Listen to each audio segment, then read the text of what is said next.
Today's show, episode 1, we're going to cover the road back to dominant, what that means for Bobby Lashley, some UFC news, and some AEW news. All this on today's edition of Tap Out Talk.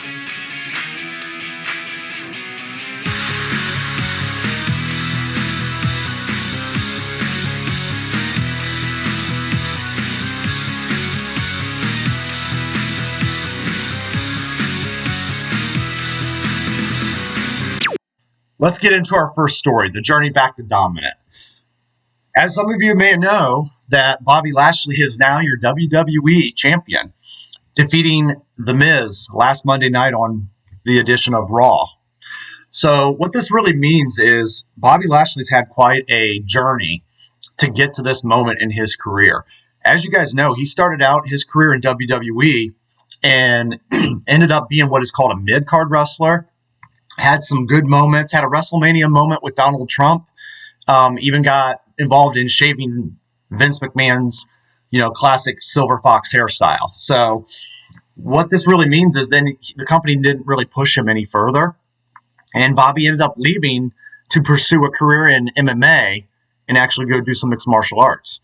After having some decent success there, he then went on to TNA Impact Wrestling, reinvented his wrestling character, and kind of repackaged himself, and then got back to the WWE. And when he first came back, we were all excited, and we're like, wow, Bobby Lashley's back. But then it's like he got to a point where he was at upper mid-carder again, and we didn't know if they were really going to push him. Then what happened was last year, he joined the stable with MVP, the Hurt Business, and that got him back into almost a dominant role. And the WWE's done a very good job of protecting Bobby with a U.S. title reign for the last year. So I find his journey, very inspiring. And this is a classic example of when guys can, go and succeed on their own and then come back to the big land of WWE and actually thrive, when a lot of us thought maybe he wasn't going to be more than and never be a WWE champion. So congratulations to Bobby on that one. His journey reminds me of another guy's journey named Drew McIntyre, who was the former WWE champion. And his journey was much the same. He was kind of that, mid to lower mid-card guy. And they had him in a group called Three-Man Band with Heath Slater and Jinder Mahal. And Vince McMahon thought that he was going to be the next big thing, but it just never really panned out. Drew actually ended up leaving the WWE, going out to TNA Impact Wrestling, a few other things, and actually repackaged himself completely, put on a little bit more muscle mass, and he went and he really just redefined himself. And next thing you know, he comes back to the WWE, goes through the NXT route just to get reaffirmed with the modern day way the company does business, and now he's had a pretty strong championship run from the last year, defeating Brock Lesnar for the title. The only thing that kind of hurts Drew right now is we don't know how effective he is as a champion as far as drawing people in to watch the product.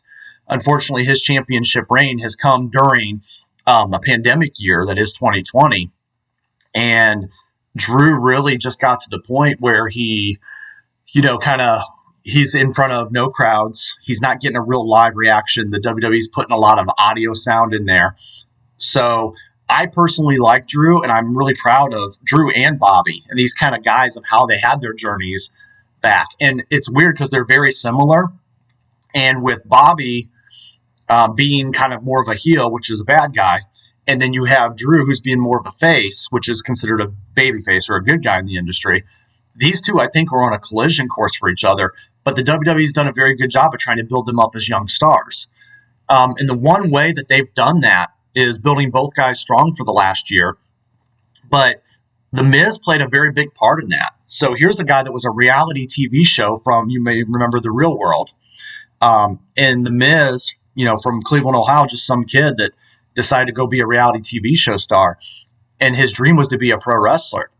And he's went on to actually have other reality shows in addition to pro wrestling.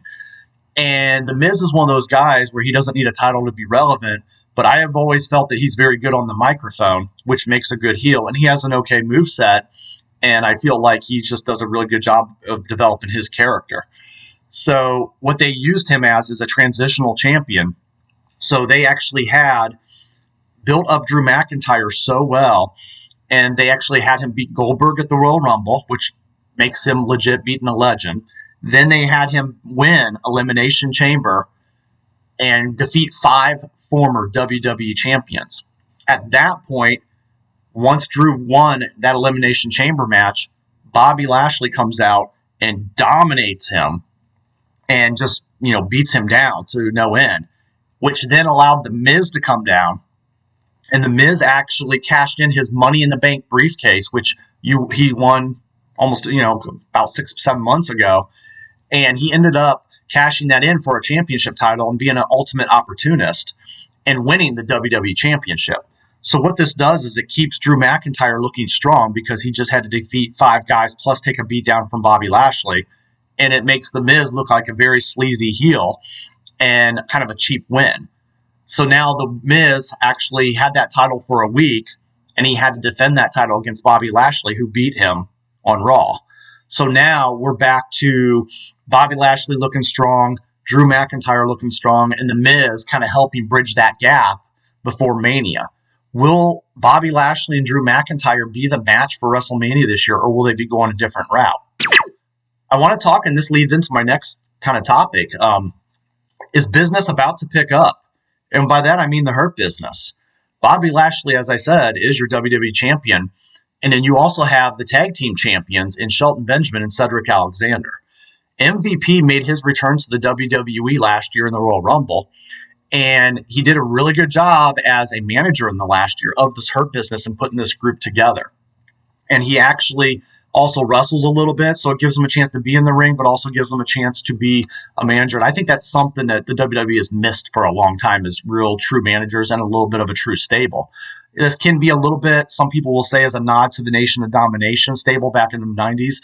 I really think it's more of a different version than that. But I love the idea that they are champions and then there's one manager kind of guiding them. It's got that old school feel to it. So my question for you guys, maybe in the comments below, is who do you think they could add to this stable? Is there anybody that needs to be added to the stable that would fit in really well? And I know there's guys like Apollo Crews, and I know there's a few other guys that they've tried to mix with a little. But who do you guys think would be a fun fit and would create business to pick up in this story? So I look forward to kind of interacting with you guys down below, and let me know. The next main story I got for you guys is UFC roster cuts. They have happened. And the UFC lost 2 major fighters in the past week. They actually have parted ways with Alistair Overeem and Junior Dos Santos. Junior Dos Santos is a former UFC champion. Alistair Overeem is also a longtime MMA competitor. I'm a huge fan of his. I've watched him since his Pride FC days overseas. This kid started when he was like 15, 16 years old. And he was a lot thinner, a lot less bulk. And then when he got to the UFC, he bulked up pretty heavily. And I remember seeing his first fight with Brock Lesnar in the UFC. And I remember thinking, is that the same Alistair Overeem I watched years ago? And of course it is. Not a lot of people know as well, too. Alistair Overeem's brother had a little bit of an MMA career as well. So my question, the reason I'm bringing this up on a pro wrestling podcast is sometimes these stars cross sports. Would there be any value for Alistair Overeem in the WWE or Junior Dos Santos in the WWE? So, what are your guys' thoughts on that? Do you think that these guys would make a good fit, or, if so, what kind of matches could they have? One of the things that I feel would be Brock Lesnar in his future. Brock Lesnar could mix and match with some of these former UFC guys in the WWE. So we've seen some programs start to be built, and then they kind of cooled down a little bit with Brock. Brock has been built up so dominant, and they've tried to use him to pass the torch a little bit last year with Drew McIntyre, as mentioned before. But I really feel like Brock is, kind of in limbo right now. They're not sure what to do with him.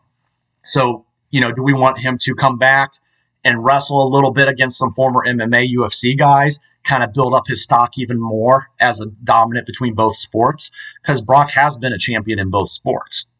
One of the things I want to look at with Brock is, who else, ultimately he's going to have to pass that torch.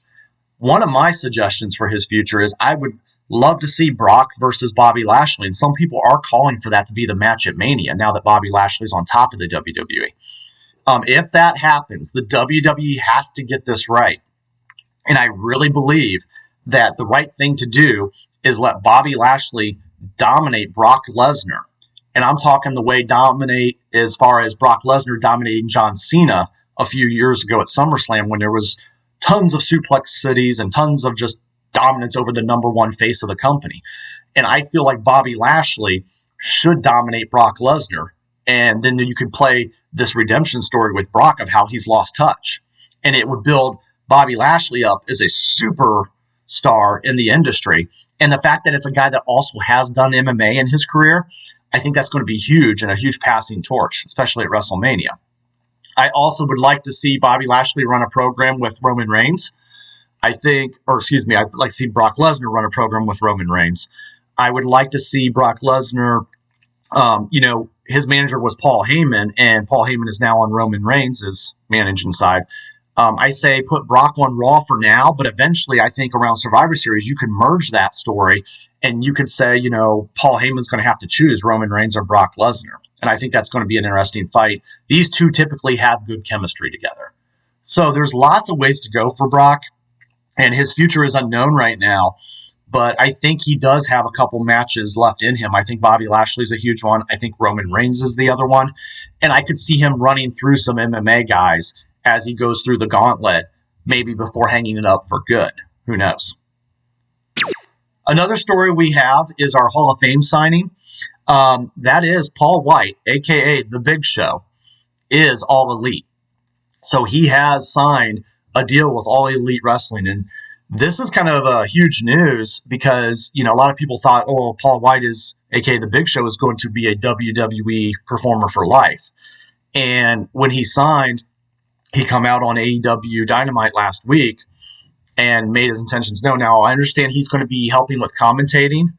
I love this idea and direction because Paul is definitely an entertaining guy. And, I like hearing, I'd be interested to see what take they go within that. But I also think he's going to work with some of the bigger wrestlers down there and help them, develop a little bit. And I think he'll wrestle a few matches. So I think we'll finally get Shaquille O'Neal versus Paul White. That's been teased at WrestleMania a few years ago. I think that would be a fun intro match for both. I also think we could see Paul White versus Brian Cage. I think Brian Cage is an amazing talent. I've been a fan of his since Lucha Underground days. So if you've not seen any Brian Cage matches, I would definitely check this guy out. I'm surprised, that he has not been gobbled up by WWE so quick because he checks all the boxes. And AEW, he's one of their best rising stars. Now, Paul White, when he came out on AEW Dynamite, he said there is a Hall of Fame signing.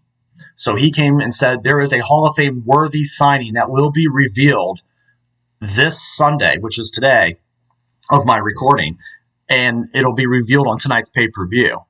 So the question is, and prediction and thoughts, who is this Hall of Fame, and the key word is worthy, signing by AEW that Paul White is trying to allude to? So my point is, I think we're going to look at a couple routes. Everybody wants to jump on the CM Punk bandwagon, and I think that would be a huge delivery. And we'll talk a little bit about what that means with CM Punk in some future podcasts. But I think that would be a huge one for them. I also think you could go with other Hall of Fame talent. You could go with older talent. A lot of people are saying Christian or Kurt Angle could be a factor. I know that AEW right now, they're in this mode of publicity, right? So signing Paul White and then signing Sting and all these competitors recently, they're trying to get eyes on the product. They have their audience that's been pretty loyal to them for the last year or so. And so now they're trying to get new eyes. And that's why you have Shaquille O'Neal and Paul White and Sting. They're trying to get the random wrestling fans now to kind of come back into the product. So who's this going to be on Sunday night? Who is this Hall of Fame worthy, signing? And AEW, I hope they deliver on this tonight with a strong candidate. Part of me says, there could be guys like Ricochet, a.k.a. Prince Puma from Lucha Underground. And while he's a good talent, he's not a Hall of Fame level talent yet in his career. But I think that, they can't go a mid-level guy like that. They're going to have to come out with somebody big who is either proven or somebody that is definitely very close to the prime. Well, guys, I wanted to keep this short today, but down in the comments again, let me know who you think this prediction is, because, predicting big Hall of Fame signings at pay-per-views and reveals are huge, and it should be a good show tonight. There's also a barbed wire explosion match for the AEW Championship that actually is going to be between John Moxley, also known as Dean Ambrose in WWE. There's also him versus Kenny Omega, the champ, which I'm a huge fan of Kenny Omega. So I wanted to keep this, again, short today. I'm going to get ready to get out of here, but I wanted to just really get this video out. This is my episode 1, and I want to say thank you guys for watching. And if you can, like, share, or subscribe, at least subscribe, even if you aren't watching everything. It greatly helps out my channel. So it's game over for now, but we'll be back next week. This is Bryan with Tap Out Talk.